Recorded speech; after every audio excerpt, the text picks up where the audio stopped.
BSY ತಲೆ ಬೋಳಿಸಿಕೊಳ್ಳಬೇಕು ಸಿದ್ದರಾಮಯ್ಯ.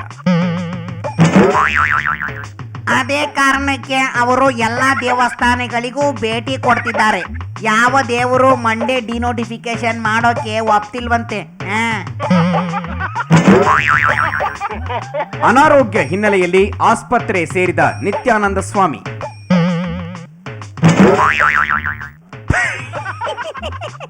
ಕುಂಡಲಿನಿ ಯೋಗ, dance ಯೋಗ ಎಲ್ಲ ಕೈ ಕೊಟ್ಬಿಡ್ತಾ ಮಹಾಸ್ವಾಮಿಗಳೇ.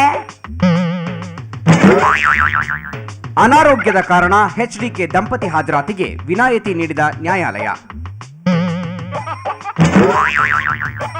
ಅವರಿಗೆ ಸಿಕ್ಕಿದ ಭಾಗ್ಯ ನನಗೆ ಯಾಕೆ ಸಿಗಲಿಲ್ಲ ಅಂತ ಯಡಿಯೂರಪ್ಪನವರು ಕೇಸ್ ಹಾಕೋ ಯೋಚನೆಯಲ್ಲಿದ್ದಾರಂತೆ.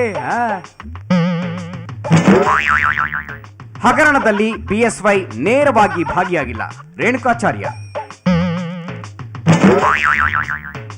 ನೇರವಾಗಿ ಭಾಗಿಯಾಗಿದ್ರೆ ಎಷ್ಟೊತ್ತಿಗಾಗ್ಲೇ ಜೈಲ್ ಸೇರ್ಬೇಕಿತ್ತು ಬಿಡಿ. ಸಿಎಂಗೆ ನಗೋದು ಬಿಟ್ಟು ಬೇರೇನೂ ಗೊತ್ತಿಲ್ಲ ಸಿದ್ದರಾಮಯ್ಯ.